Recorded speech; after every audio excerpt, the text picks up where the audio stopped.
But that definitely makes it a less tense environment. And most places to play are tense environments. I think you can clap for the other team and congratulate them on their performance and still be extremely loud when they're on offense and make it really difficult on them. And you can have a really good team that's very tough to beat on the home field and still be – I mean, because, like, listen, when in the 1990s, back in the 1900s, when Memorial Stadium was an extremely hard place to win, Nebraska fans were still cheering for the other team and clapping and giving them their flowers when they played well. And it was still really hard to win there. So both things can be possible. Mike punches in for the night shift tonight and lets us know. Imagine how tough it would be if everybody wore red to the games. Mike, I couldn't agree more. Make sure that you wear the right color. Don't encourage him, Mike. Make sure you wear the right color to to the stadium as well. Just don't do this. The other part of this is there's this perception of the state of Nebraska. Nebraska nice? Not even that, but hey, we're going to make a graphic for the other team that's playing against Nebraska, so we're going to put them in the middle of a cornfield. Or against Creighton, and we're going to put them in the middle of a cornfield. And I think a lot of people around here, rightfully so or not, have been offended by that. Or those people live in Omaha. Are hopeful that there isn't that mindset out there that Nebraska isn't just all farmland, that there is a metropolitan area, and Lincoln is a pretty big college town. The head football coach in Lincoln has leaned all the way into it, by the way. His new profile picture. So that's the point I was going to make and ask, actually, is Matt Rhule posted a picture with a cow in the all-infamous Nebraska boombox in front of him, chain on, black jersey, and shades. Is Matt Rhule making farming cool? I mean... Because, listen, I think that this picture with a couple of other coaches may have sent people down the wrong path or made people mad. Matt Rhule's got a little bit of swagger, man. I think he's a guy that could pull this off. Listen, a couple of the other guys on the team did this as well. But you can't really look at that and go, that's not – it's pretty cool picture. It's a rad picture is what it is.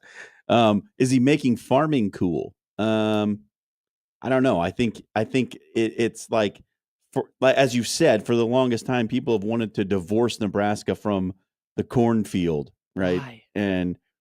And I understand that, but wait, also, Brody, what did you just ask? I asked why. But also, like, why what? Bro, why there's a lot of corn in this why state. Why divorce them? It's our own identity. It's like fair. It's the Corn Husker state. Exactly. It's the are mascot. the Corn Huskers. How many times have you heard a story about a recruit or heard a player or heard of an opposing coach or an opposing player come into the state of Nebraska and say, I was amazed that there was an airport here. And you don't think that listen, that's a real story. Like those are real conversations. Like some kids legitimately think they're going to have to ride a cow to the stadium. No, they don't. Come on. No one thinks they're riding a cow. I mean, John, if you think you're riding a cow, you are out to lunch, my man. Nobody rides cows. There's a famous story of a former recruit that thought snow came up from the ground. That's what we're dealing with. That sounds like a you problem, that's my man. That's what we're dealing with here. Oh, but again, these are the U's, the Jimmies and the Joes that we need to play football in Lincoln. And if you don't think the Miamis, the Notre Dames, the USCs of the world aren't telling everybody that Dylan Raiola and Trey Taylor or whoever is reaching out to try to get them to come to Lincoln from a major city, isn't saying, well, I hope you like shucking corn. Sure hope you like pulling weeds. You know they don't have cars there, right? Yeah, fine. As somebody that lived in the state of Florida for a year, I never met one person that could tell me where Nebraska was on a map.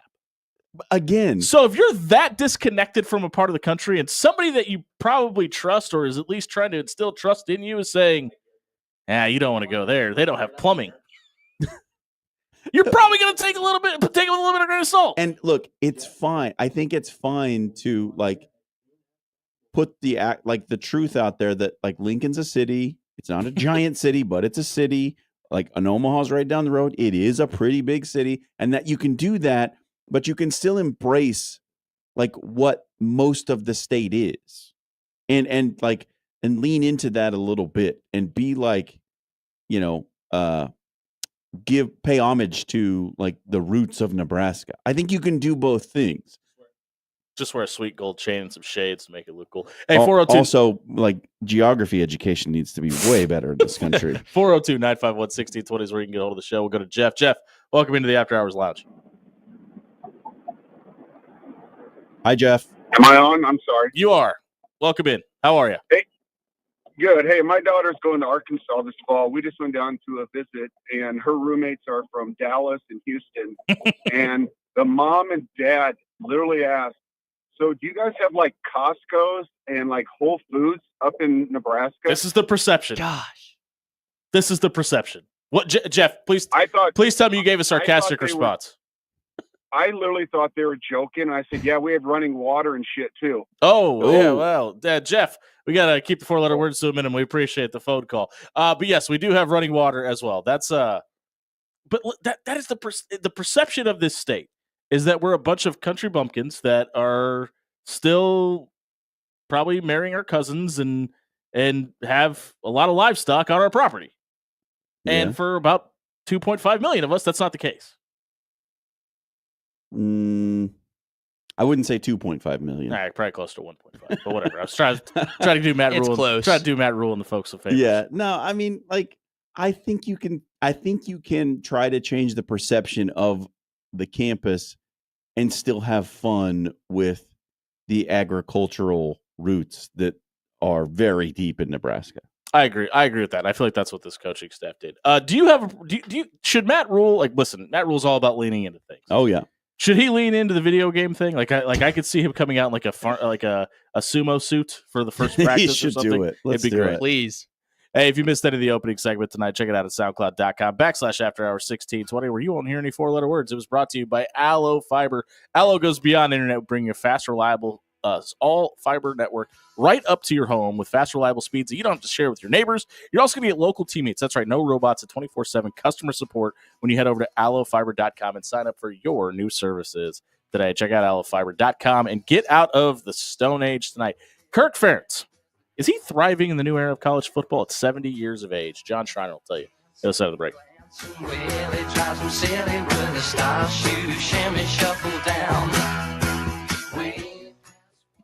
Hey, everybody. John here for Jerry Ryan Clothing and Sportswear. Let's talk about polos, specifically the ones created by the great folks at Peter Millar that Jerry Ryan has in stock today. Easy to wash, always stretchy, never fading.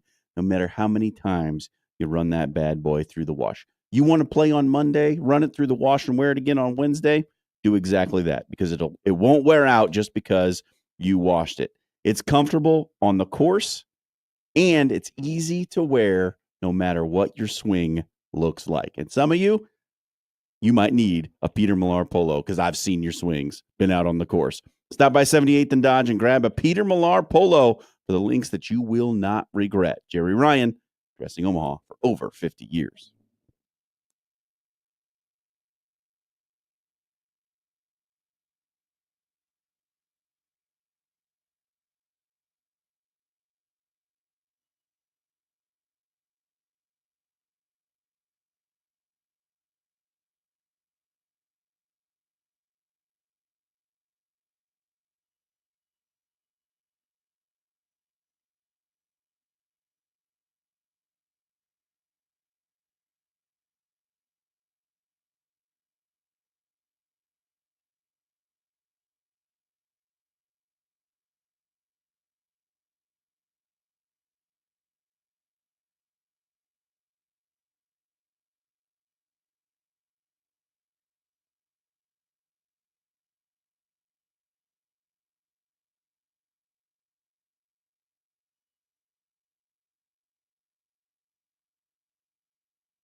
6:20 on a Thursday night. Where did this song come from?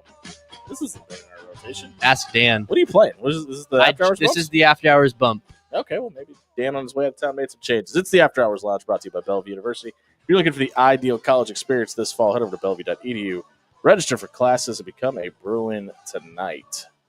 Kirk Ferentz is going to be 70 at the start of this Old. college football season. Brody, that is famously old. Very. A lot of people want to know about your haircut. We'll get to that later in the show as well. Thank you. But The Athletic caught up with Kirk Ferentz, and Scott Docterman wrote an article a couple days ago about Kirk heading into his 27th season. We talked about Matt Rule leaning into being the head football coach of a team in the state of Nebraska. Kirk Ferentz has definitely done that since 1999 in the state of Iowa. But he's 204 and 124 in that time frame. And he told the Athletic, in some, because Kirk Ferentz said, in some crazy way, I enjoy all the crazy stuff that's going on in the last couple of years here with our game and the landscape and all that. It's almost like a challenge in some ways. And then the single best part is that just that the people you work with, and that hasn't changed. So it's, in a sense, saying a lot of football is still the same, even though we're paying the athletes.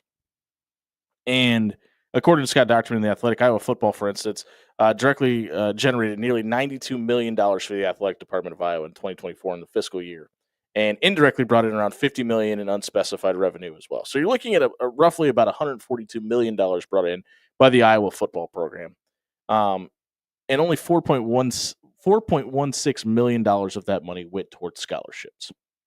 Mm-hmm. So keep in mind, this is Iowa. This isn't Ohio State. This isn't Georgia. This isn't Texas.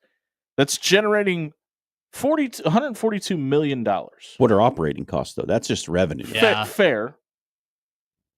But we're still talking about $20.5 million in revenue sharing. Yep. We haven't seen a union form from the players yet. If numbers like these keep coming out at schools the size of Iowa that is considered to be a bottom part from a revenue generating state of the Power Four, if somebody that is a player now is listening to this, I would try as hard as you can to start a union, because you're probably not getting your fair share of things. Well, I mean, I agree with you. And for a long time, I think you and I and a lot of people have said that the whole thing's out of balance. There's too much money. Yeah. And it's not going to the people who are playing the game. Earning it, for sure. Yeah. The other side of this coin, however, is there was a recent post from a person who works in sports administration at Ohio State, and posted on LinkedIn that said they were told that their department is going to see a 10% reduction in staff as a result of rev share. Yeah. So, like, the schools are not just eating this money. Like, they're not just saying, okay, well, we have to pay it. No, they want to keep the same amount of profit and keep their coffers full. Money. Yeah. They're just going to cut down on the amount of support staff, which is an unintended consequence. But like we knew that there were always going to be casualties with the rev share. Like, and so you wonder, like, is the student athlete experience going to be better now that they're getting paid? And I think from one aspect, yeah, absolutely. It will be better because they'll have money in their pocket to live on. And from another perspective, they may not have the same amount of support staff around them that they did before. The one caveat I'll give you, though, is there's no indication that those numbers are going down or plateauing. No, not at all. Anytime soon. But I want to go back to Kirk Ferentz for a quick second. And we've kind of talked about it with Dabo Swinney a little bit, and his ability to, not kind of dig his heels in and not change and do things the way he has. You could really say the same thing about Kirk Ferentz. Like, think about the stuff with his from an on-field perspective. Yes. I mean, he's very set in his ways. But they have leaned into the transfer portal. They have played the game, and they've done relatively well with it. They got in trouble for it. I was going to say, and then to some degree, they've also gotten in trouble for it, and also some gambling stuff, and there's been some things, but it hasn't felt like it's a program out of touch or dated with a 70-year-old head coach. And I don't know if Kirk Ferentz gets enough credit for that. I was really surprised by his comments reading this because it's not what you would expect someone who runs that program to say. He said he's enjoying it. I know. And from my memory, I can't remember one coach going, I've really enjoyed the NIL aspect of everything changing. Well, and we talked about this when Tony Bennett quit at Virginia and when Jay Wright quit at Villanova, that like this was going to keep happening to the guys who still wanted to do it the old way, but were seeing that they couldn't do it that way anymore and didn't like the new landscape. It was going to force some of the the old guard out, and the guys who were going to be successful were going to be the coaches who could adapt, who could live in the new world and get with the times. And I think Matt Rule's done a good job of being with the times. And very obviously, from the comments in this story, Kirk Ferentz is embracing the new way because it's adapt or die in this world. True. Like things are changing so fast, and if you're not changing with them, you are in the slow lane, my man. And I think it's just incredible to talk about this coach in that light, because the one thing that has kind of defined him in his time at Iowa City is he's going to do things his way. Yeah. And from an on the field, and listen, they win, so that's understandable. Yeah. But the fact that he's willing to change up the pace and change the way he does things, and is lobbying for his players to get paid and is perfectly fine with it, it's honestly quite refreshing. And I did not think I'd be saying that about something about Kirk Ferentz with changes. I'm right with you. Like he has, at least from his comments, I mean, and some of it is probably being savvy in the media and understanding who he's actually talking to, which are 16 to 18-year-olds who are about to get paid to play college football. And he understands that you got to get those kids excited about your program and excited to come to Iowa City to play football.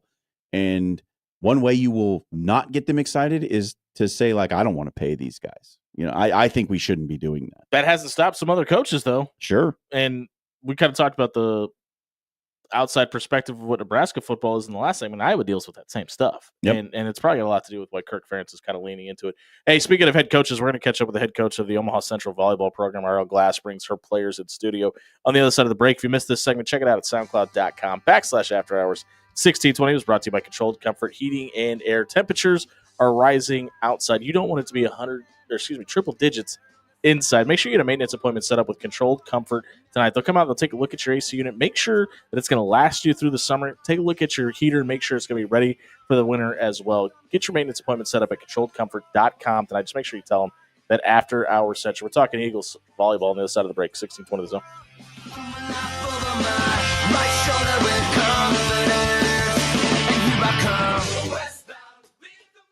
Hey, everybody, it's John here for Bob at Williams Law. Summertime is here. The kids are out of school, and maybe they are running amok around your neighborhood. Well, if you got a youngster in your life, or maybe you know somebody who has one who's gotten themselves a little bit sideways in the eyes of the legal community, you're going to need Bob Williams in your corner. He'll sit you down for your first meeting.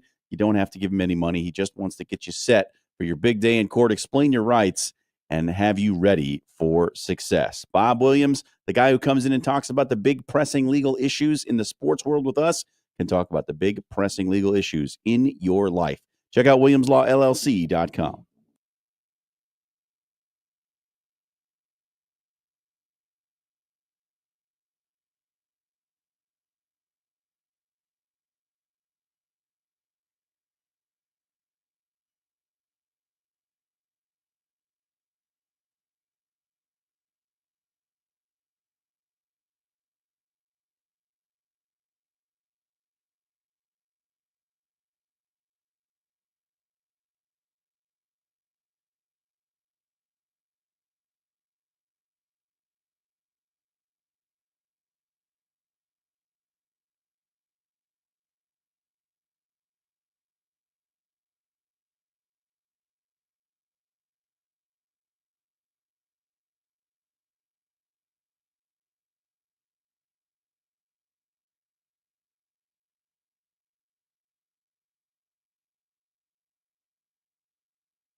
6:34 on a Thursday night edition of the After Hours Lounge, brought to you by Bellevue University. If you're looking for the ideal college experience this fall, head over to bellevue.edu and register for classes today.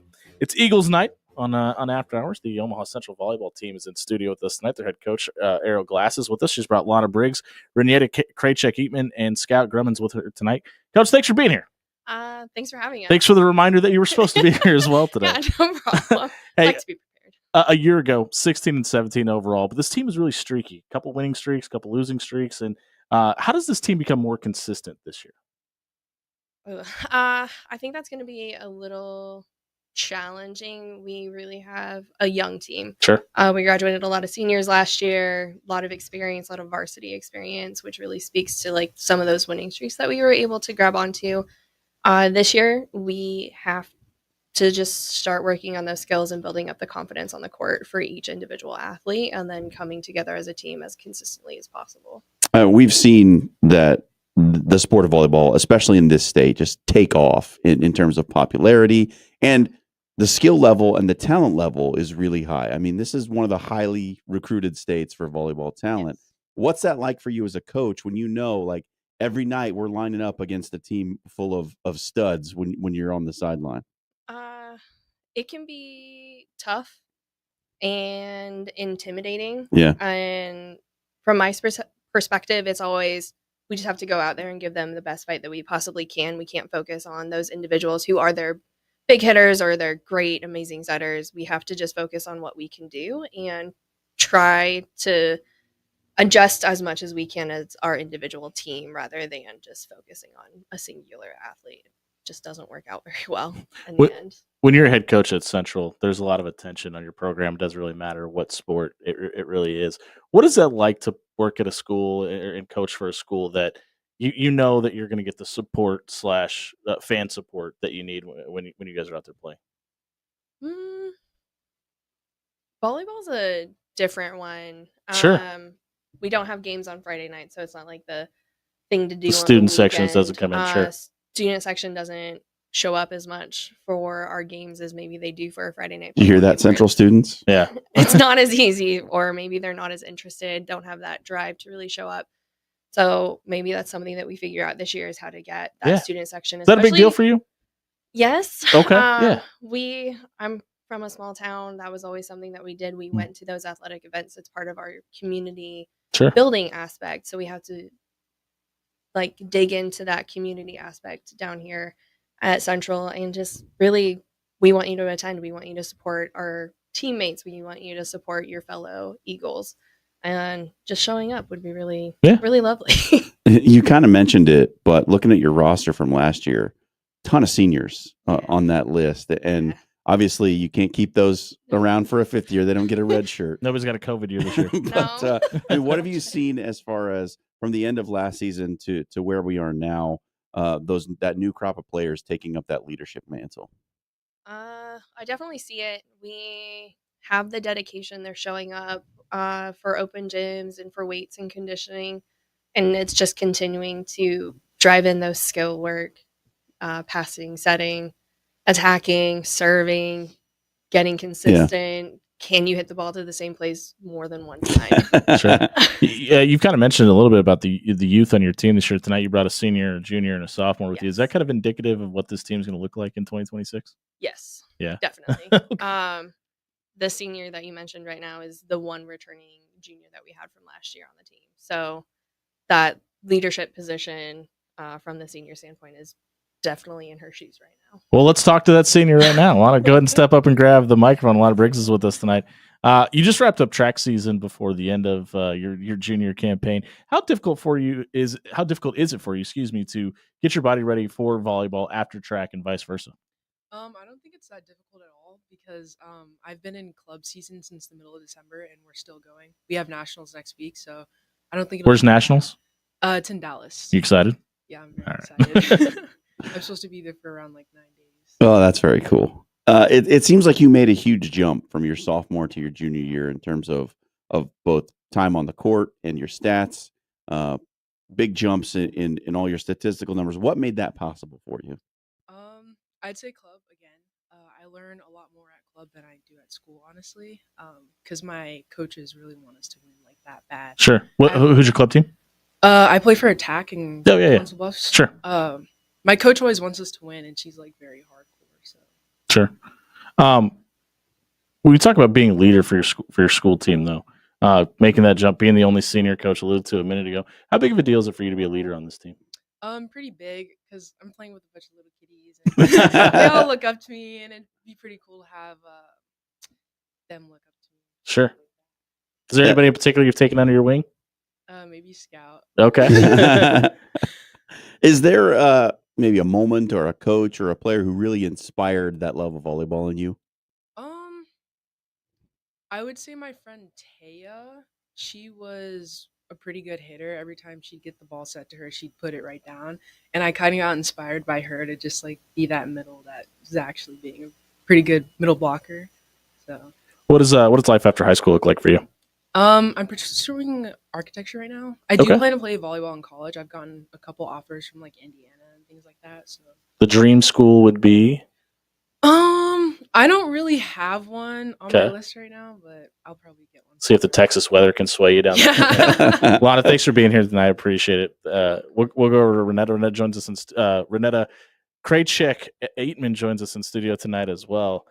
Hello. Thank you for being here tonight. We appreciate it. We kind of talked with the coach. You guys lose 10 seniors. As a sophomore, you were asked to kind of make a jump on the JV team last year. How did that playing time last year on the JV squad kind of help you be ready for this season?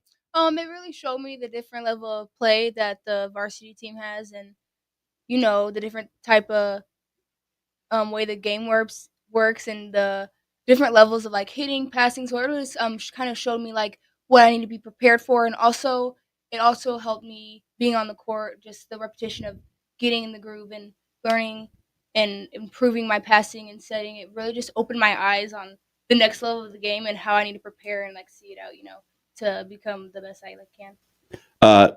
Moving up, you talked about the difference between levels. When you're moving up into a primary varsity role this season, what are you expecting from yourself and from the game experience as a whole? I'm expecting the game pace to be a lot faster. I'm expecting to be a lot faster, but I believe in myself, and I think me and my team can do it. I'm honestly excited to play a more higher level of volleyball. Just to do you play club as well? Yes, I do play club. I play on a regional team. I play for Starlings, and I really love it. I love the girls, and I like playing, honestly, in general, just the experience of playing club. And I like club because it also gives me the opportunity to play more and get better, Yeah. Yeah, I love club, and I love everything about it. The tournaments, the practices. I just love the whole thing. And new cities, right? Yes. We're kind of in the dog days of the summer right now. You're not in school. You're playing club, so you're not really around your high school team a lot. What is the most difficult part about getting ready for the high school season during this part of the year? I think preparing myself mentally and physically getting better. I know with the higher level of varsity that, the hitters are going to be better. There's going to be a faster pace. So just getting myself prepared for what I have to do, And what kinds of things are you hoping to improve on this summer? I'm hoping to improve on my serve receive because I know, since the game's getting faster in the upper level that they're going to be harder. Yep. It's in receive, so yeah. And I also like to work on my hitting, maybe like get some more shots in my toolbox. There you go. Sure. Out of the arsenal. Thanks for being here. We appreciate it. Thank and good luck this fall. Scout, we'll go over to you to kind of wrap up the player segment. And we're catching up the Omaha Central Eagles volleyball program on After Hours. And Scout Grummins joins us in studio for you. This makes me feel really old saying this out loud, but you're a member of the 2028 class. What does it mean for you to be able to represent and contribute on this team as a sophomore? Well, it's really an honor. I've looked up to the older girls for so long, and now I get to contribute as like a team member, and I'm really excited to like play with these girls for the next 3 years until I'm a senior.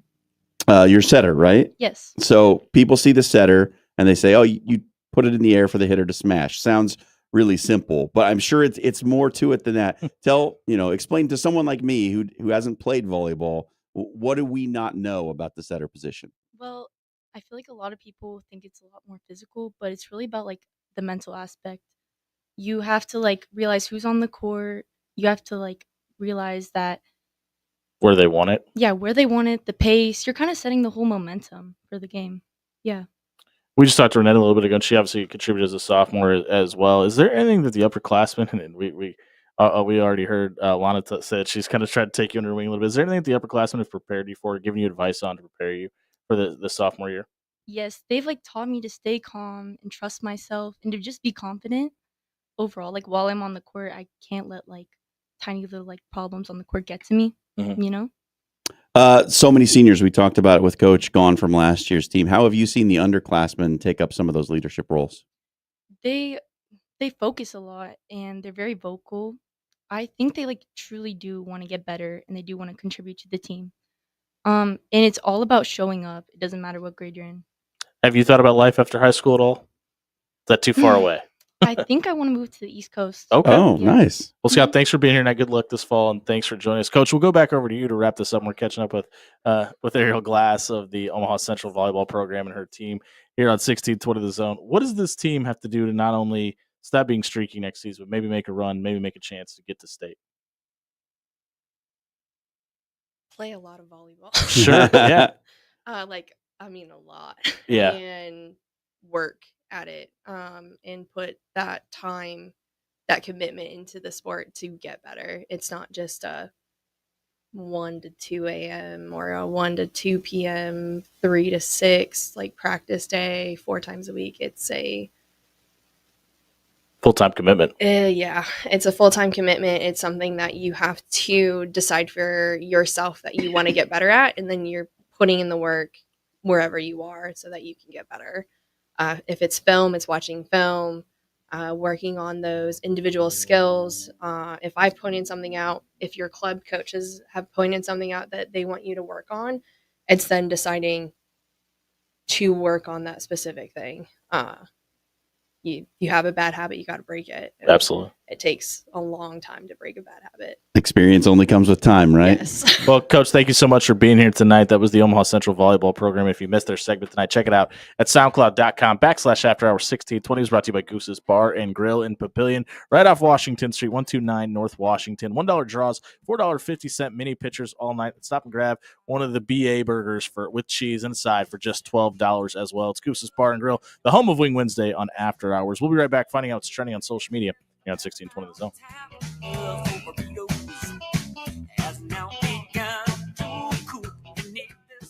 Hey, everybody, it's Jimmy Allen here for AX Plumbing. Homer Residential, they can do it all. Not only is AX Plumbing locally owned and operated, they'll leave your home or business cleaner than they found it. So for all your plumbing, water heater, gas piping, or backflow prevention issues, AXPService.com is the place for you. There's even a discount for current and former military members as well as first responders. There's even financing available on the website. Check out AXPService.com. Get your long-term plumbing issues solved tonight.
It's 6:51 on a Thursday night here on 1620 The Zone. Brought to you by Bellevue University. Head over to bellevue.edu. Register for classes. Become a Bruin as early as this fall. If you're not watching the Seattle Mariners versus the Minnesota Twins game right now, I highly recommend it. I don't blame you, Peak. because you would look at the score and go, it's 10-0. Why would I watch that? The position players have been brought in to throw pitches, The best. and it looks like it. Hey, that might be his fastest pitch so far. Was that 55? 79. There you go. Moving. Speaking of moving, we'll move on to Brody Heidemann, who's going to tell us what's trending. And spoiler alert, it's probably not the Mariners outfielder pitching. Right? Yeah, no. I talked to Jimmy about it before the show. It's so weird in the NBA. It feels like every single draft pick has been traded at some point. I went down the board and I was just looking at how many times every single pick in the draft has been traded. The most was 6, right? Yeah, I think the second round, only 6 picks hadn't been traded.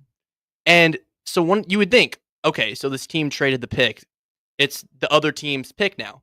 So when they send a player out onto the stage, if the pick has been traded, the team that traded the pick, the player has to wear that hat. So for instance, I think it was well, it happened 3 times last oh time. yeah, and one of the most famous incidents is the Luka Doncic, Trae Young one, where Luka Doncic, he knew he had been traded to the Mavericks, came out with an Atlanta Hawks hat, even though this had happened. I think it was like 10 minutes before he actually got drafted, and he's wearing it makes no sense. Atlanta Hawks hat. Scott Van Pelt, he was not very happy about this.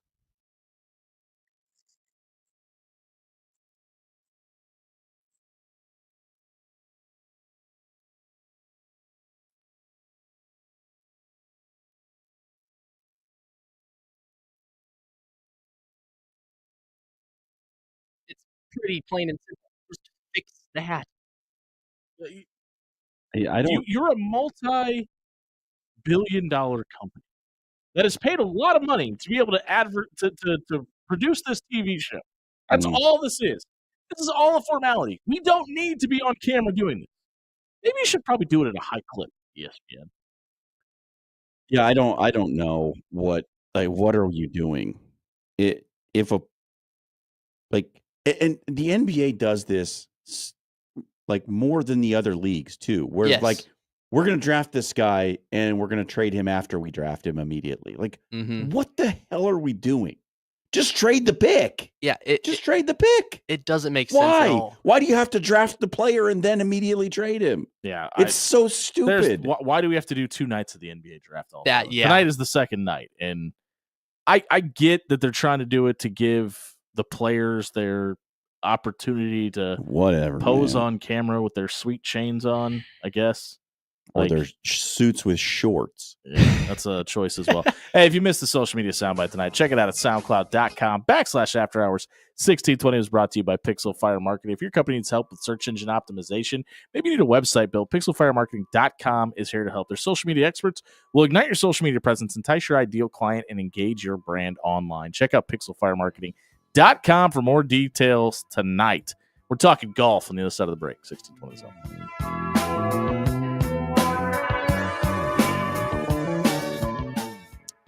Hey, everybody. John here for Paul Davis Restoration. Maybe you've seen some of the really devastating flooding out in the central part of our state. And boy, our hearts are with all those people. And we certainly hope that everything gets restored back to its former order when it's all said and done. But if you're dealing with something similar to that, where you've got a water situation in your house, maybe you've got some mold concerns, some dampness in the basement, you're worried about the structural integrity of that foundation, well, you can call Paul Davis at 402-553-0373 and get those problems fixed before it becomes an even bigger one. Paul Davis can help restore your home to the way it was before any of the damage occurred. If you've got water problems, Paul Davis is your answer. Give him a call tonight at 402-553-0373.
the top of the second hour here on 1620 The Zone, brought to you by Pyramid Contractors. Over a decade of being number one in Omaha doesn't happen by accident. Head over to pyramidroof.com and book a free estimate today.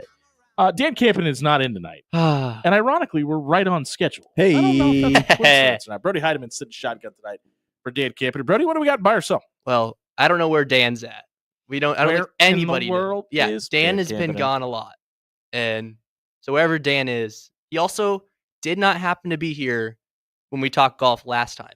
That's true. So, in People forget. honor of Dan not being here again, let's talk about golf. Brody, I'm just going to make a quick PSA. We don't need to talk about what Dan talks about when Dan's not here. Oh, I Go know. ahead. But go ahead. Sorry. I like to kind of rub it in his face. Last weekend, Keegan Bradley picked up his first win on the PGA Tour this season and vaulted himself to 9th on the Ryder Cup's point list. The problem? He's the captain. Yeah, it's not great. Buy or sell, Bradley should choose himself to play in the Ryder Cup. I think he has to by default, being the captain.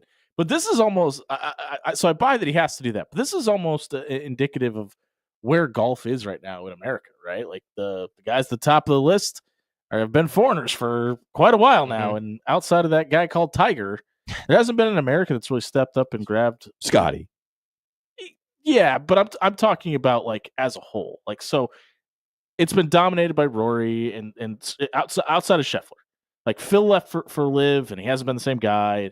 And excuse me, I'm sorry. Bryson left for Liv. Bryson left for Liv, and all of those guys have just not really been the same since they went over to the other side. And thank you for the point I was going to get to is outside of Scotty Scheffler. Like you don't really have those Americans that are chomping at the bit to win these majors or compete at the highest level right now.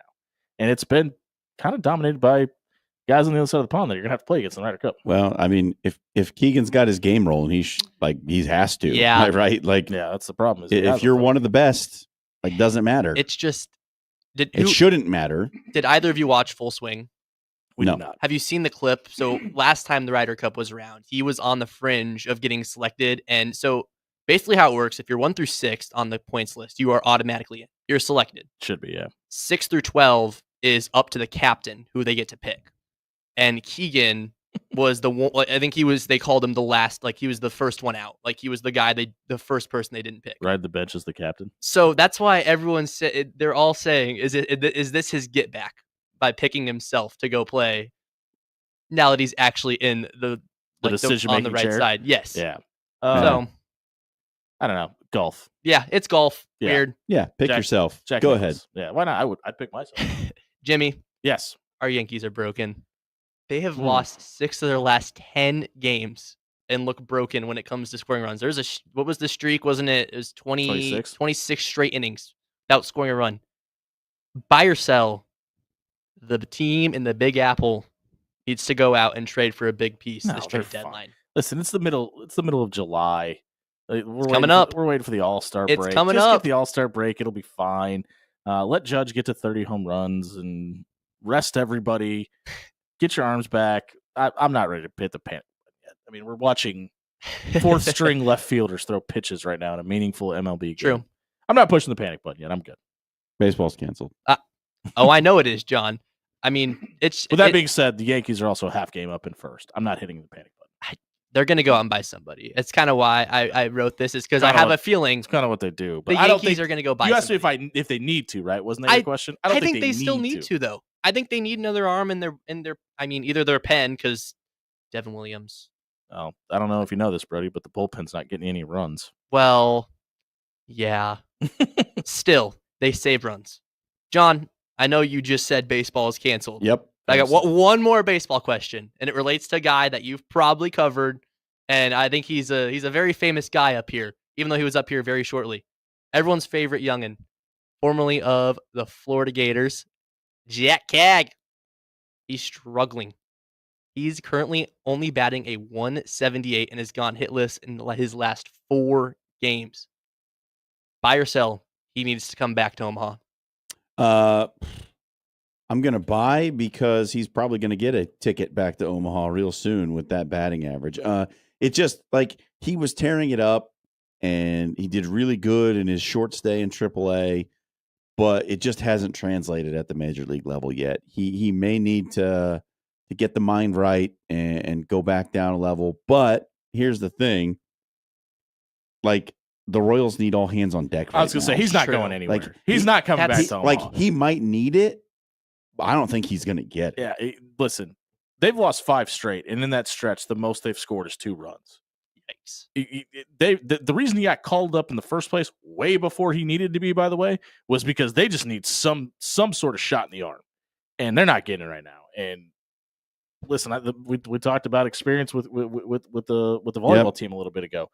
The only way to get that experience is to get out there and play and swing the bat. And if Jack Caglione is your future behind Bobby Witt Jr., and you want those two to be a dynamic duo at the plate, leave him there for as long as he needs to and let him catch up. Well, the book on him was swing and miss anyway. Like, Yeah. he's going to hit the ball a mile. You're bringing him up for power, not he's going to hit it a numbers. mile, but he's going to miss a lot of pitches as well. And it seems like opposing pitching staffs have found the holes in his swing, and he's just got to swing his way through it, man. Yeah. He's got to adapt. Yep. It's going to take time. I don't think would it benefit him to go down to the major or to the minors to maybe find a rhythm? Sure, but I think it'd be more detrimental at this point than it would be something that would make him better. Yeah, I don't know. I just think that it's kind of they rushed him. I wouldn't say they had to. They had to. I get it. Terrible. They had to rush him, but it feels like they threw him into the lineup, and now it's like MLB. You went from AA to MLB pitching. Here you go. They had 5 hits today. I think everybody thought that Kansas City was going to be a lot better than they are this year. And so they sort of, like, amid the expectations, have kind of had to try and shuffle things around and move pieces here and there. And it's not working. They're definitely not as good as they were expected to be. They had 5 hits today. Jonathan India and Vinny Pasquantino had 4 of them. That's not good. No. It's not just Jack Caglione. Yeah, and something's wrong with Bobby Witt too. He went over 4 today. He's still Bobby Witt. Don't get me he's wrong. going to be He's fine. still. You have to he's not playing to the standard he was at last season when he was battling Judge. We talk about sending Jack back down. Like, you have to wonder if it might be a problem in the locker room. Like, is there somebody in the locker room that just people aren't gelling Maybe. with? And somebody else might. I'm going to put it this way. Somebody else is going to get sent back down to the minors for Jack Caglione. Good point. Can they bring back Alcides Escobar? It gets me every time. Brody, what else we got? Miller That's my Denny Matthews impression. So everyone. good. is up to 9 Division I commits. 2 of them are heading to the SEC. It 2 means more. to the Big 10. 1 to the Big 12. And then I want to say there is Army, Air Force. I can't remember the other 2 schools. Colorado State, I think. Yeah, 2 other schools. Buy or sell, this is the most talented high school team we've seen from Nebraska in the past 10 years. I mean, listen, they're really good. I mean, you don't turn out that kind of talent. They've really benefited from the transfer rules. We kind of talked about that with Elkhorn South last night, and not about Millard South benefiting from it, but they clearly have. But listen, guys want to win. They want to get recruited. If you can get 10 guys at the D1 level, you're going to attract some of the best talent in the state. I think that's fair. And as far as one of the most talented teams, I don't even think it's questionable that many guys go D1. Yeah, it's pretty clear. I mean, name another team that's had 9 D1 commits in the last 10 years. I don't think that you can. Yeah.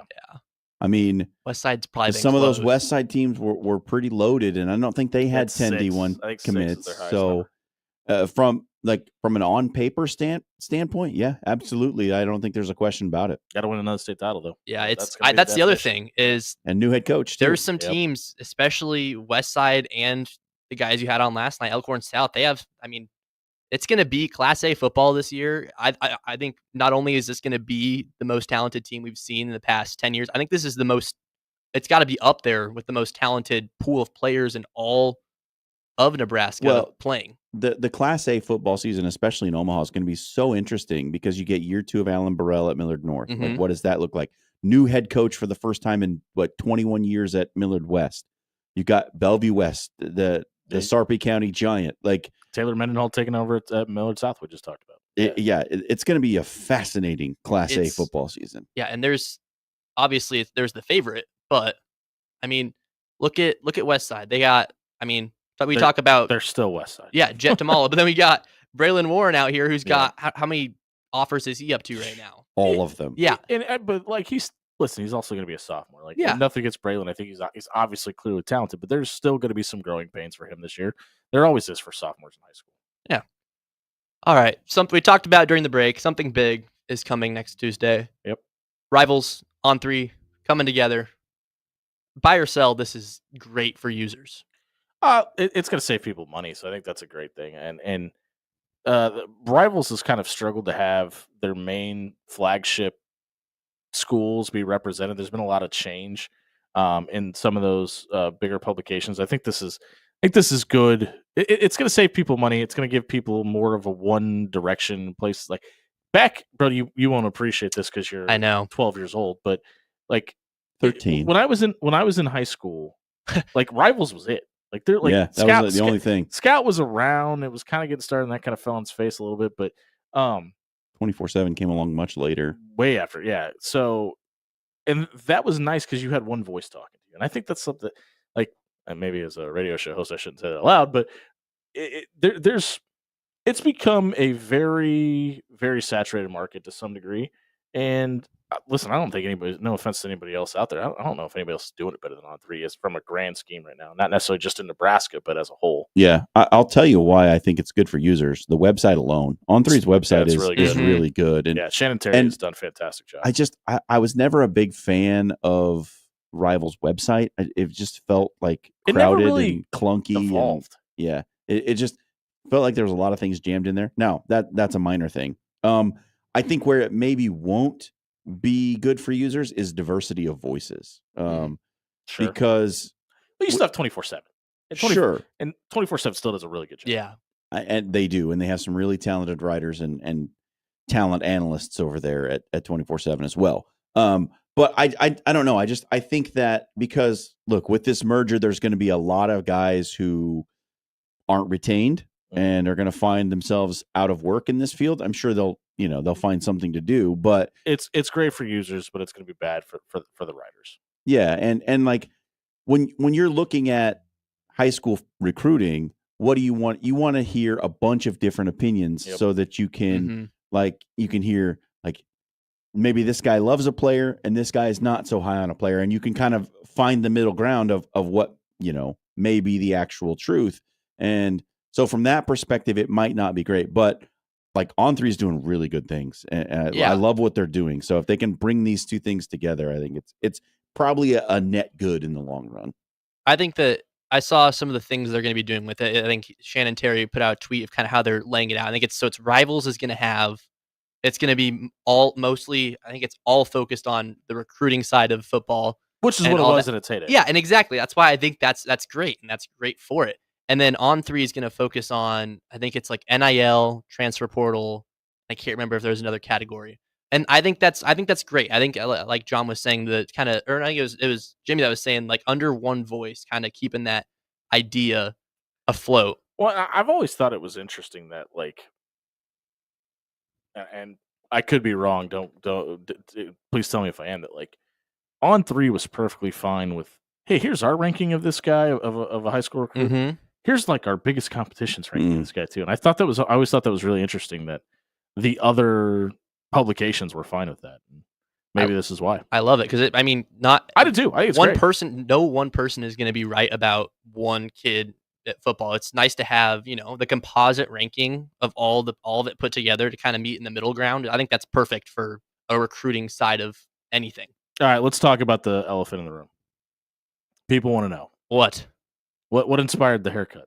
Honestly, I told graduated high school and grew up a little bit. I told some people, I said, it's time. I've had long hair for, I think since I think the last time I cut my hair anywhere near this short was 4th grade, and I was like, I'm trying it. I'm going to college. Why not? What's stopping me? Thoughts? So, happy with it? We're gonna hold off on that. Okay, that's later on. That's later on in the show. Okay, all right, we'll get back to that. Hey, if you missed this segment, check it out at SoundCloud.com/AfterHours1620. It was brought to you by Controlled Comfort Heating and Air. Just because you have short hair doesn't mean you need to freeze when it's cold outside. Just because you have long hair doesn't mean you need to sweat in your living room. That means there's something wrong with either your thermostat or your HVAC system. And Controlled Comfort can come out and take a look at all of those things, diagnose the problem, and answer the questions you have.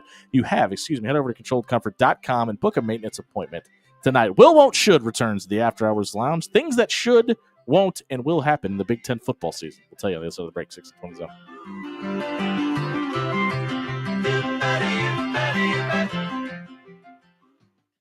Does your son or daughter have a long hair, don't care moniker and it's got themselves into a little bit of trouble this summer? Well, we get the answer for you. It's Williams Law. If your son or daughter is facing litigations, you don't understand their rights, you don't understand your rights, maybe you get questions that you can't find the answer to on Google, you need to find yourself a real lawyer. And that real lawyer needs to be Bob Williams with Williams Law. Head over to WilliamsLawLLC.com tonight. Bob and his team are going to walk you through the process of court, explain your rights, and give you a free, that's right, $0, no obligation legal consultation to make sure they're the right fit for your family, make sure your family's the right fit for Williams Law, and make sure you get the representation you deserve in court on you or your son or daughter's big day. Check out WilliamsLawLLC.com tonight.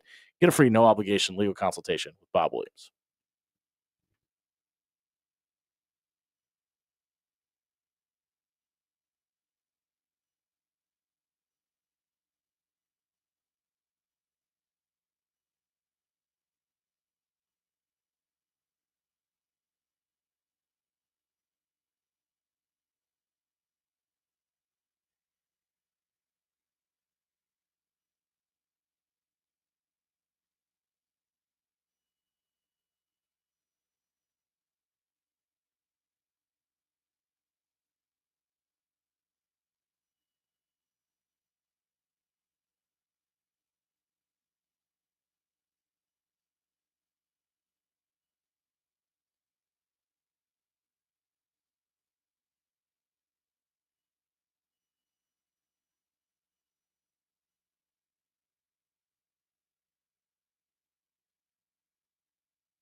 Are we about to make Dan Campanen very happy?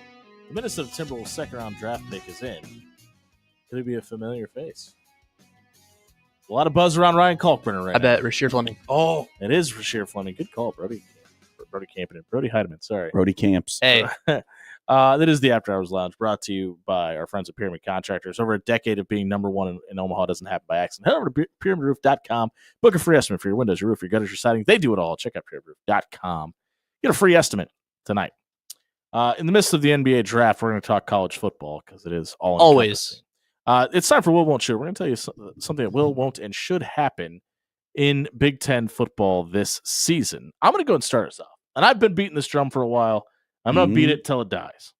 Lincoln Riley will coach his last game at USC this season. Wow. And it won't be a bowl You're game. saying he's getting fired mid-season or they're not making a bowl? He will either be fired mid-season or he will take another job before he gets to that bowl game. Oh. Lincoln Riley will be gone before the end of December out of Los Angeles. I don't know, man. I just He's there's what's his buyout? That's why I think he's going to leave for another job. that's a tough one. I don't know that I agree, but I know that you've been on it for a while, so I applaud your consistency. But I will make fun of you when you're wrong. His buyout is a mere $88 million. Okay, yeah. So he won't get fired. He might. Listen, no. If they're like 5 and listen, that's something's gone very wrong, but it's not an impossibility. They're 5-7. Yeah, they hate him. Yeah, the fan base hates him. Well, the administration seems to dislike him slightly. The media clearly hates him. I don't know. It just doesn't feel like a really great relationship. It doesn't. That's a lot of money. If Brent Venables gets fired, would they welcome him back in Norman? No way. Right? No, I don't think so. Not the way he left. Yeah, I don't think so either. Hey, Lincoln, we're going to the SEC. Who's we? Yeah, you were going to the SEC. Will happen. There's going to be a controversy about who gets in to the Big Ten title game. Ooh. Yeah. Ohio State and Oregon do not play this season. There's going to be, in my estimation, a 3-way tie for second place in the Big Ten Conference this year. And it's going to come down to a weird tiebreaker scenario, and everybody's going to be mad about it, except for the one team that wins the weird tie. I just feel like I'm going to tell you right now. The unbalanced schedule is going to create something that everyone's going to be mad about. If this format stays for a long period of time, A, what the hell are we doing? B, any chance that the Big Ten gets to give Ohio State favoritism, and I don't care if Nebraska's in the discussion or not, it is going to be Ohio State 100% of the time. I think there's going to be a big controversy about the second place team in the league and who gets into the title game. Yeah. Also, give me Oregon versus Ohio State every year, please.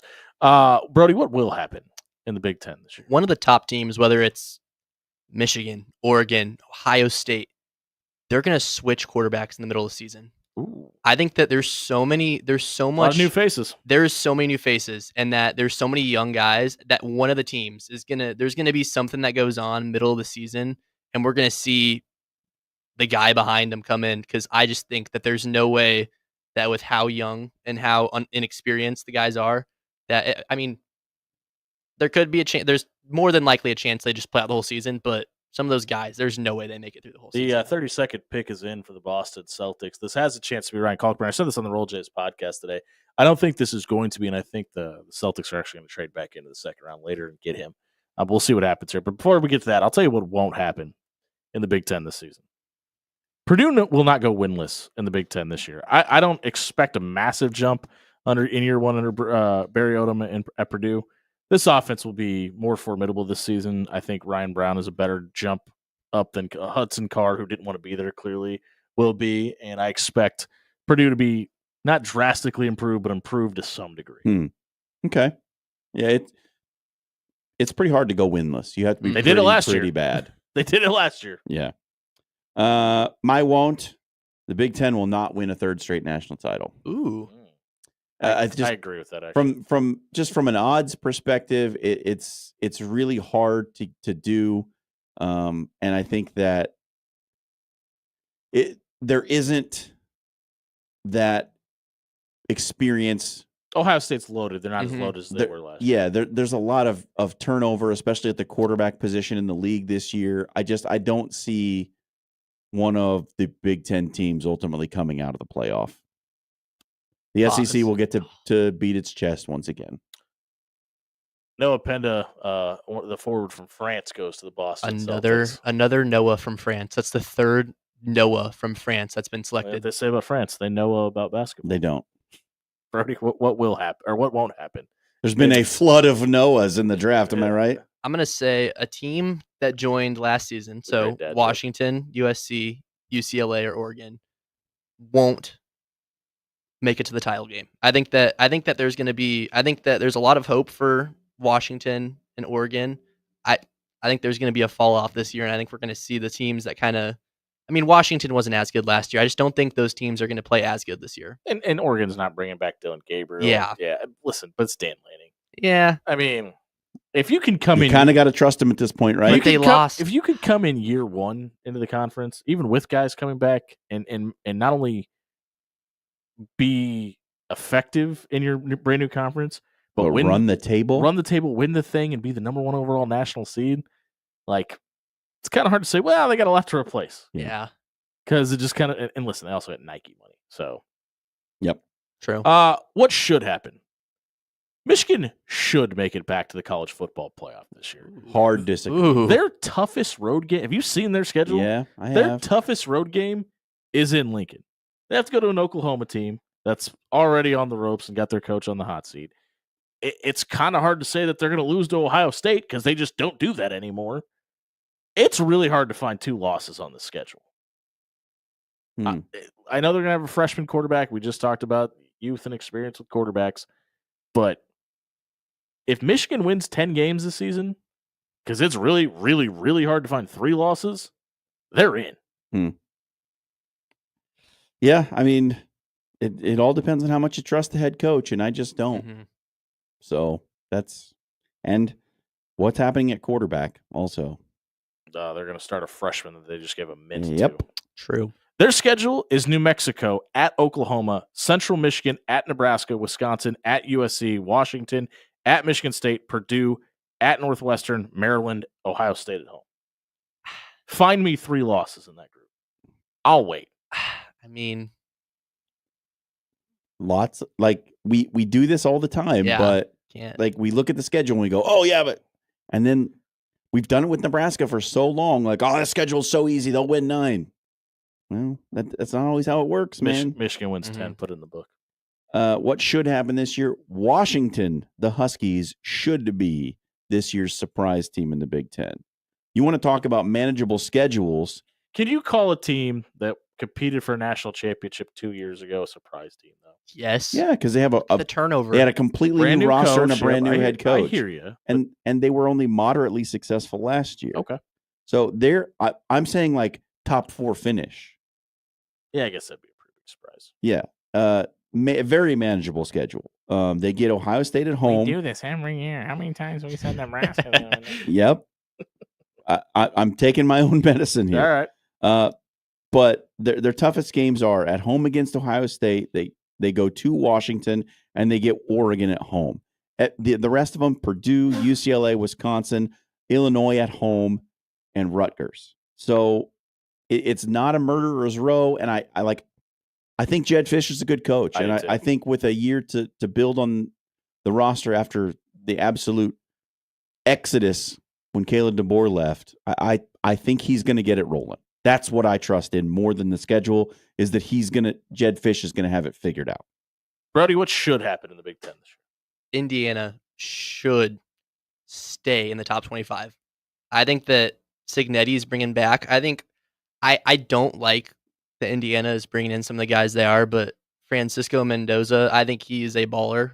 And I think that just bringing in a quarterback, Curtis O'Rourke coming in last year, not saying he was a nobody, but they brought him in. He was He at knew the Ohio. system, though. Yeah, Yeah. and I think that Signetti knows what he's doing, and he's bringing in a quarterback that was pretty good from Cal.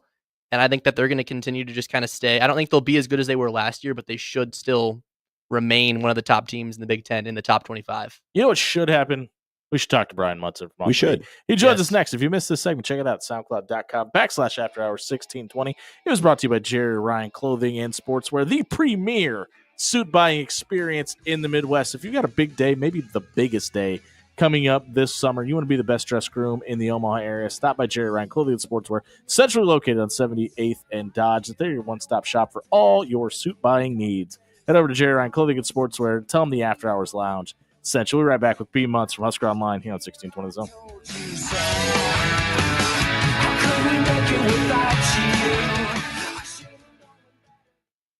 Hey everybody, it's Jimmy Allen here for Pepper Jack's Grill. 10 great locations throughout the Omaha area tonight. A ton of great entrees, a great slate of new sides added to the Pepper Jack's menu. It's not just the amazing steak fries anymore. You can also get onion rings, cheese curds, jalapeno poppers to go along with your steak gunner Philly, your chicken rice bowl, your favorite salad option, whatever it may be. Pepper Jack's has you covered. Stop by 10 great locations in the Omaha area and grab dinner tonight.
You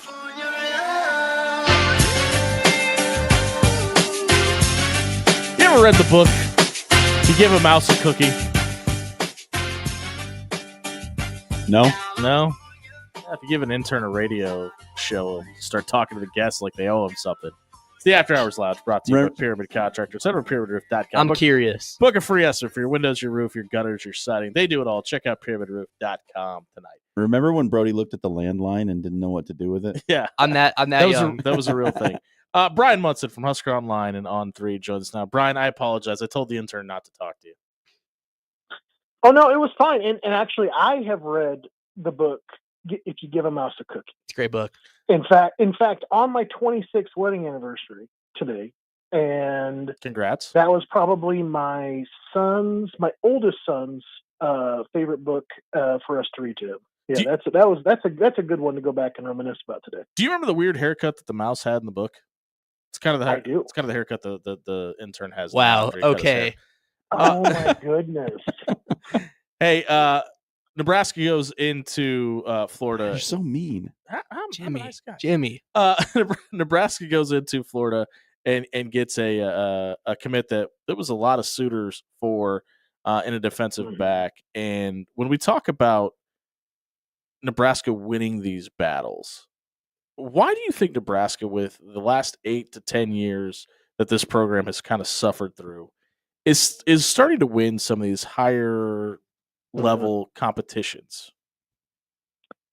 Well, I think a lot of it has to do with the fact that this staff is really, really good about their communication and about being consistent with it. I think that's one of the big pluses that you get, obviously, with Coach Simpson, being there in Florida. But I think also you got new folks down there that are helping out. You got Coach Addison Williams, Coach Butler was helping out down there, earlier this spring, late last fall. It's a group effort. Coach Schwartz now is helping out down there in Florida. I think what happens there a lot of times, and again, I go back and I eavesdropped one night, listening to a bunch of 4-star recruits talk about Matt Rule and comparing, the communication that they've been getting from other schools, in comparison to Nebraska, and it didn't compare. I mean, there seems to be a real sweet spot when it comes to communication. You can definitely do it not enough, and you can definitely do it too much.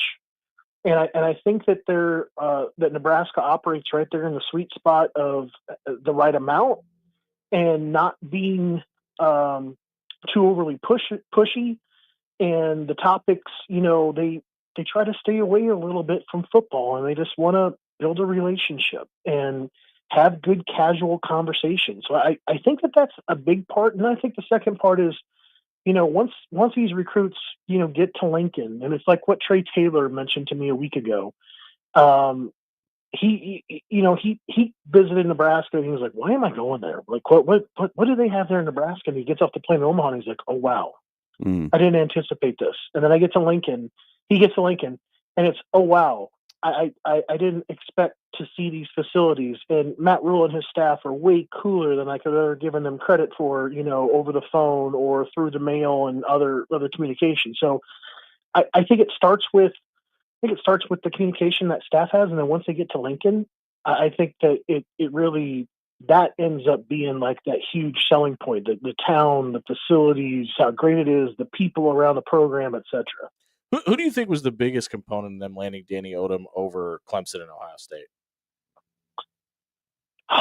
Well, that's a toughie. I think that part of it is because the defense that he's going to run at Nebraska, obviously, there's plenty of guys over there that know how to get players ready to play in the pros. I think that's a huge selling spot right now for Nebraska, particularly for guys in the secondary. So that's kind of number one. I think number two, I think that it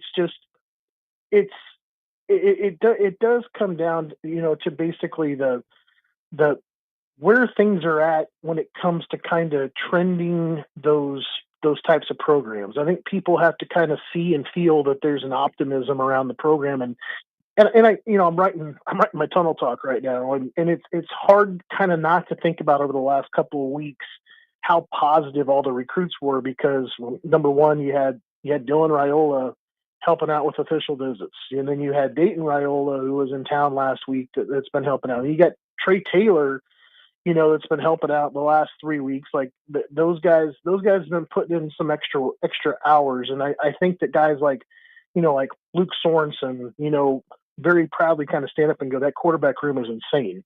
I'm looking forward to like playing with those guys. And I think Odom is just kind of feeling the vibe, about like what's kind of going on there. And I think also it's coming down to, kind of an interesting game of musical chairs. A lot of schools are really pushing, recruits to get out of this little kind of, I would call it like this little comfortable spot of kind of making, kind of figuring out what they're going to do, like with their announcement. A lot of schools really want them to, either get in or get out. And they need these players to kind of go ahead and make a decision here a lot quicker, I think, than typically that like other recruits have had a chance to do before in years past. So it comes down to rev share. It comes down to opportunity. I think that the schools kind of have an upper hand again when it comes to that, because it's about the overall kind of financial value, of jumping into the class and having that rev share, if that was what you want to do. Brian, since we haven't talked to you in a while, from one 4-star cornerback to another, this broke during the College World Series when we were off air. CJ Brana, the cornerback from Florida, looked like a big loss when his flip came through, and now that Danny Odom's in the fold, maybe doesn't look as bad. I mean, do you have any inside info on to how that all went down, and how big a loss actually is it now that Danny Odom's in the fold? Well, I've had a couple of comparative kind of conversations with some folks about, well, maybe it doesn't sting quite as badly that Bronow's gone, but you go back and you think about that straight line speed that Bronow had, and 4.340 guy. And it's kind of like his length, but Odom's got length. And then I think then you got to go back and kind of put the film on. And I'll let you guys in, like what my personal thoughts are on about the matter. I think Danny Odom's a better tackler than what CJ Bronow was. I know obviously that the speed component, isn't necessarily there, but I think that speed component, kind of helped out in a manner of just like not having the same type of ball skills I think that Danny Odom does. I think Danny Odom is a really physical dude.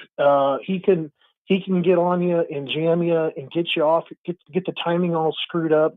And then he has an ability basically to get stuck on the receiver's hip. And he does a great job of keeping himself in between the receiver and the quarterback, or the receiver and the football. And I think it's just kind of incredible technique that he has when it comes to playing that spot. So I think Nebraska maybe got a little bit more polished of a corner, but definitely not a guy that's as athletic as CJ. I don't think you're going to find another dude like that, honestly, in the country. But I think similarly, it's kind of one for the other. You give up something, you get something else in return. Very, very kind of complementary, just kind of different areas of what it is. But I think Danny's a very good substitute for CJ. Nebraska also lands a running back in this class, something that's been talked about a ton without, not getting a transfer portal running back. They land Jamal Rule, no relation, not spelled the same either.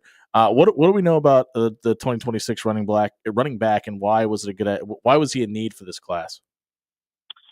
Yeah, Nebraska had to find kind of a game-changing running back, obviously. I mean, I think that, you look at his stats, and they're eye-popping. I mean, I think it was like 9.2 yards a carry. He's went over 100 yards each game last season, which is significant. He can show that he's not just like that guy that's just going to bust off big runs and not have like some shorter, tougher runs. I mean, I think the parts about Rule that I really, really like, there's two parts that really stand out to me the most. I love how he gets north-south very, very quickly. He has this way of kind of hitting the cutback lane, and I think that along with like Nebraska's zone blocking scheme up front, I think it's going to be a great fit. I think he's going to find a way to kind of hit cutback lanes and make yardage. But I think the other part of that is that he tends not to try to make something out of nothing there at the end and maybe give up, those couple yards that you could kind of get as you're kind of going to the ground.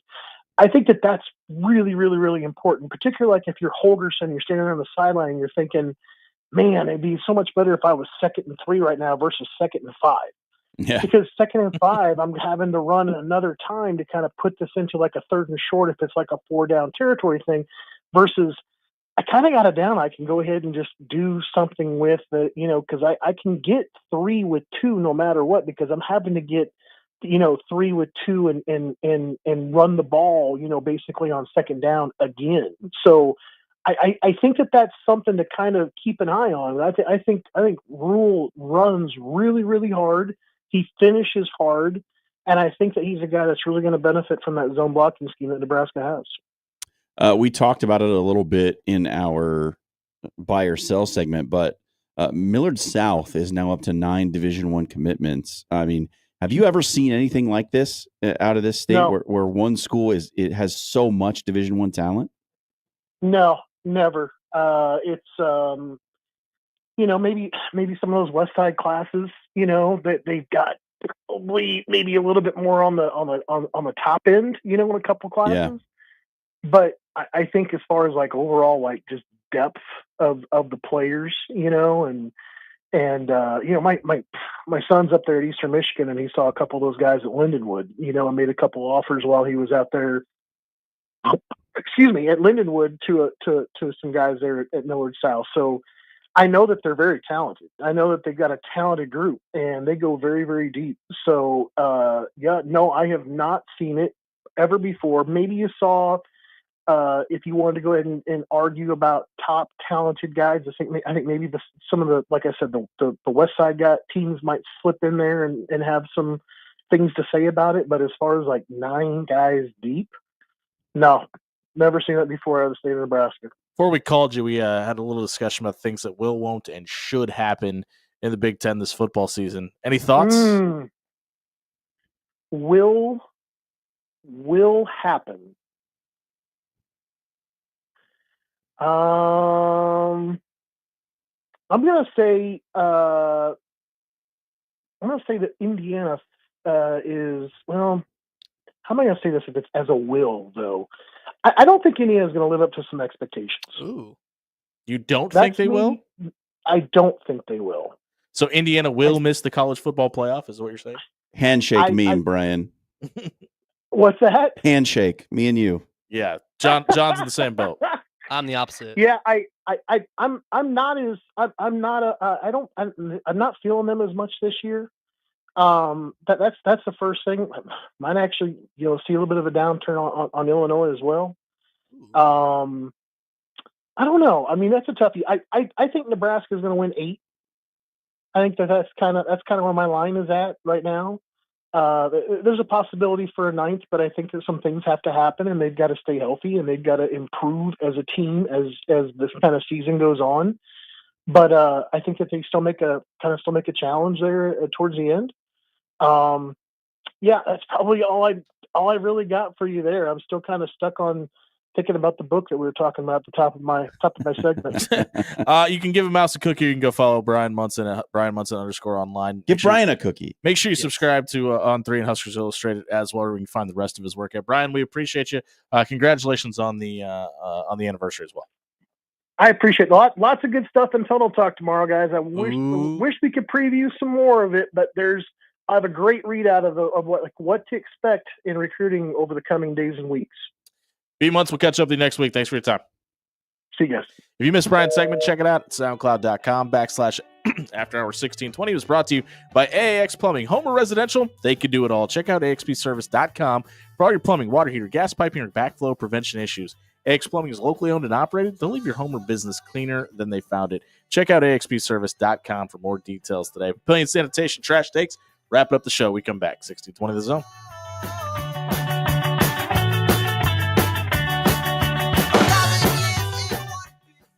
Hey, everybody. John here again for Goose's Bar and Grill in Papillion. You know, we love having them as our new sponsor of Wing Wednesday.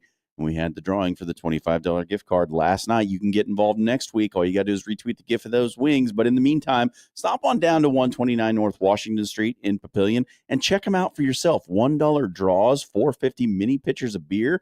Grab a BA burger and a side for just $12, and don't forget to try that wing challenge. Are you tough enough to eat 25 wings in 10 minutes? Can you handle the spice level as it increases through the groups of 5 wings? You get to choose the first one, but they get hotter from there. You want to make it to the Wall of Fame? Check out Goose's. 129 North Washington Street in Papillion. Stop on in tonight.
I should have saved that one for on air just to get your reaction.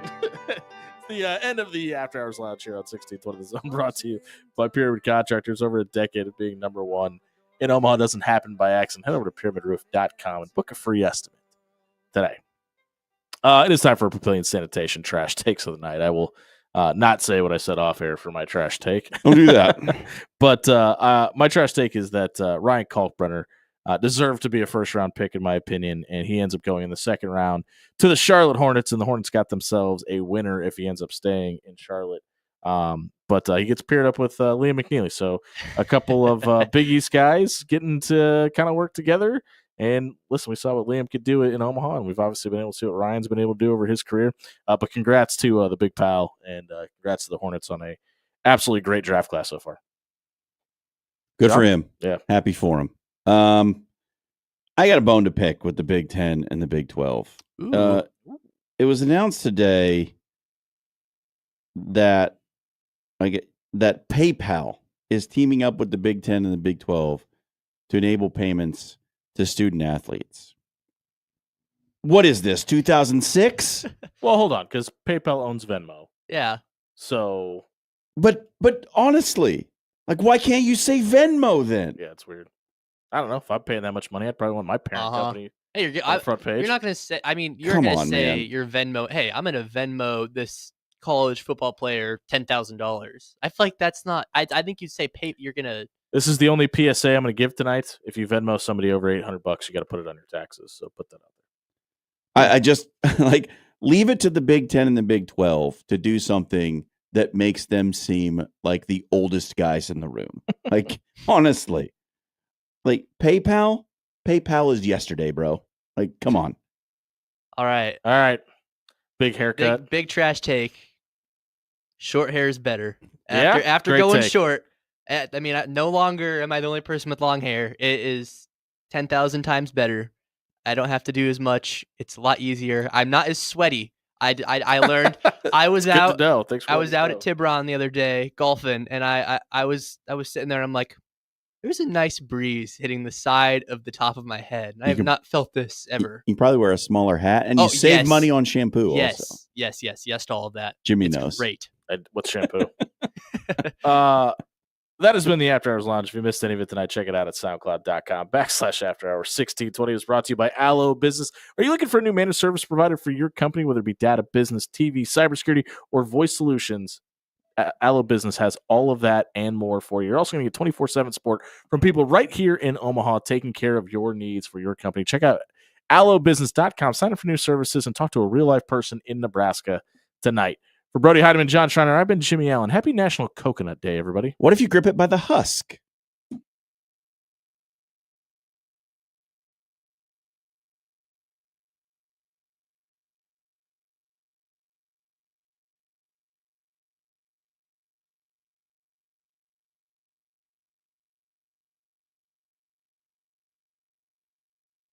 Hey, everybody, it's Jimmy Allen here for Paul Davis Restoration. We all know that seasonal storms are coming, and if it affects your home in multiple ways, we've got one answer to fix all of those problems for you. It's Paul Davis Restoration. From home flooding to water damage, maybe if there's a fire in your neighborhood and you have smoke damage, maybe unfortunately your house catches on fire, Paul Davis can restore your home to the way it was before the mold, the water, the fire damage, all of that happened. Call 402-553-0373. Work with Paul Davis Restoration tonight.